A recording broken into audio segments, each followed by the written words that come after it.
You ever feel like your entire childhood was built on one big, beautiful lie? I'm talking about the kind of lie that doesn't just shake your trust, it flips your whole family upside down.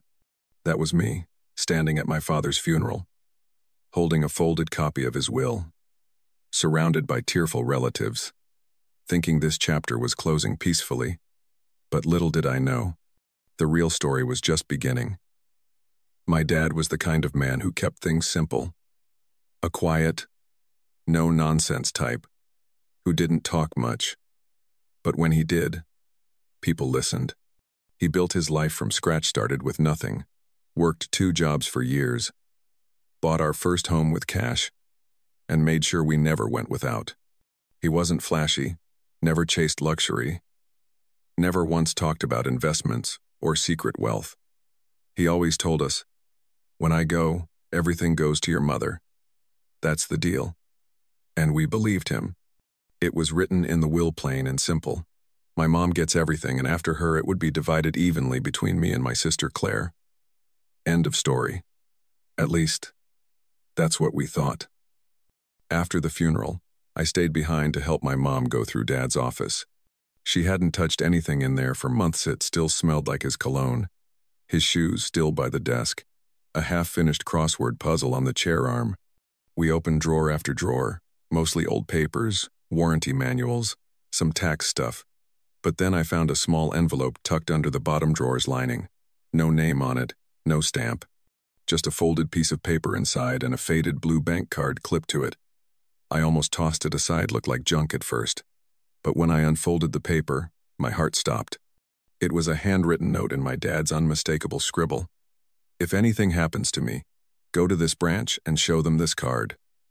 Don't tell Agnonino, even your mother." There are things I couldn't say out loud. I didn't know what to think.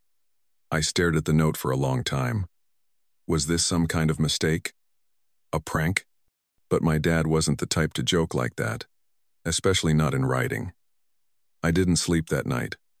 My mind was racing with questions. What did he mean by things I couldn't say out loud? What was he hiding? And why not tell Mom?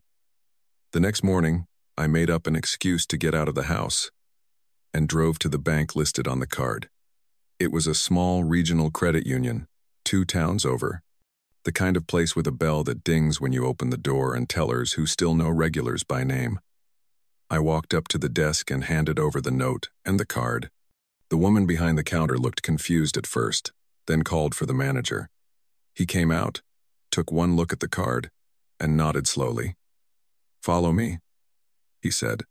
He led me to a quiet office in the back, shut the door, and typed something into his computer. Then he looked up and asked, "You're his son?" I nodded. He turned the screen toward me and what I saw made my stomach drop. It was a bank account, active, untouched for over 2 decades, with just over $1.3 million sitting in it. In my father's name.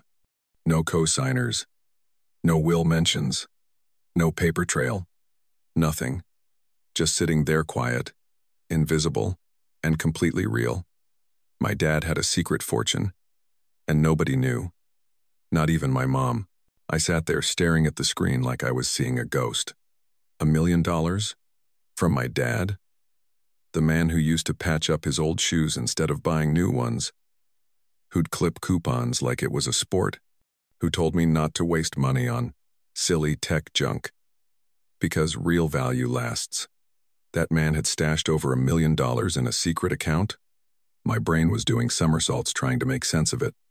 The bank manager said the account had barely been touched, just small deposits over many years, like clockwork. Nothing flashy, no withdrawals, no activity at all in the last 6 months. He handed me a printout of the balances and said I'd need legal documents to access anything formally, but that the card and note were unofficial proof that my dad had wanted me to know. I left that bank in a daze, the envelope clutched in my hand like it held a ticking bomb. What was I supposed to do now? Go home and pretend I hadn't just discovered a secret that changed everything? I drove around for 2 hours before heading back to my mom's place. The moment I walked in, I saw her sitting by the kitchen table, going through sympathy cards. She looked tired, older, smaller. I wanted to tell her right then, but something held me back. My dad's words kept echoing. Don't tell anyone. Not even your mother. Why? What was he protecting her from? Or me? Or both of us? I decided to keep it to myself. For now. But inside, a storm was brewing. Over the next few days, I started digging. I pulled old tax records, bank statements, utility bills, anything I could get my hands on, without raising suspicion. And slowly, a picture started forming. My dad had a second life. Not in the dramatic Sensino mistresses or double families, but financially, he was playing chess while the rest of us were playing checkers. He had investments under different names, small companies he quietly bought shares in, land out in rural areas I'd never even heard of, none of it illegal but none of it disclosed, either. And then came the kicker. I found an old letter tucked inside one of his engineering books in the attic, written over 20 years ago, addressed to someone named C.W. It wasn't signed, but the handwriting matched his.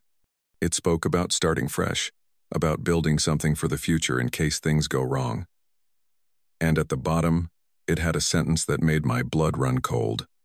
If the will ever needs to be rewritten, this account will tell the truth. That's when it hit me. Maybe the will wasn't a mistake. Maybe it was a front, a distraction.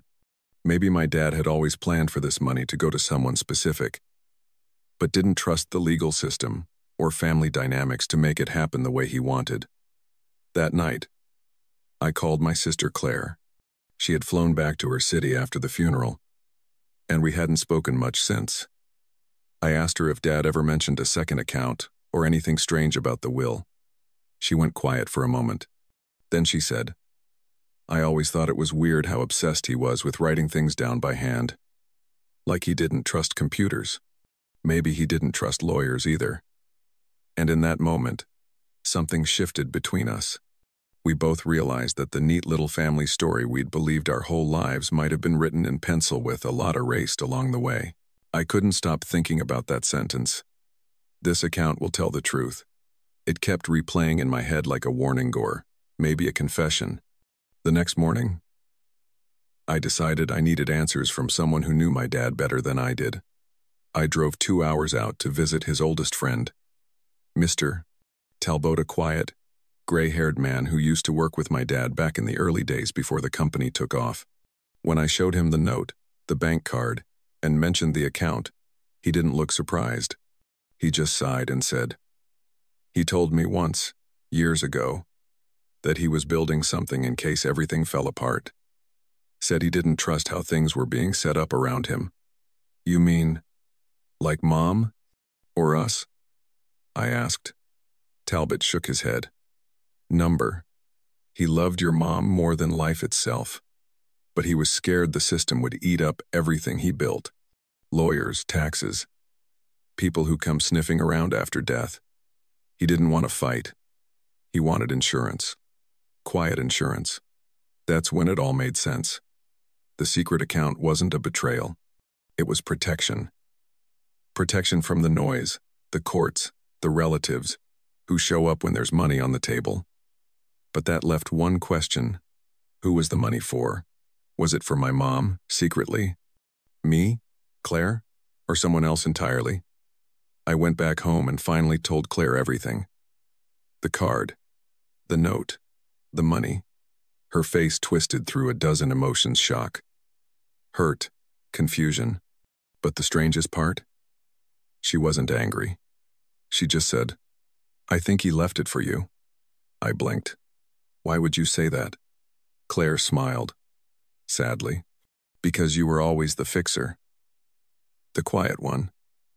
He probably figured you'd know what to do with it when the time came. That night, I couldn't sleep. I thought about all the years Dad worked silently, building this safety net no one knew about. Not for himself, but for us. For something he couldn't explain in a courtroom or scribble on an official document. And then I made a decision. I hired a private estate attorney, someone I trusted. I told him everything. He helped me file the right forms, verify the account, and legally tie it to my father's estate without triggering a family meltdown or a legal mess. We structured it into a private trust stone that would support my mom for the rest of her life and set aside equal portions for me and Claire. But one part I kept untouched. A final portion left unnamed. For CW. Remember that letter I found? I still didn't know who that was. Maybe a business partner. Maybe someone Dad mentored. Maybe a stranger. I didn't have the heart to chase it down. Instead, I left it where he left it, quiet and respected.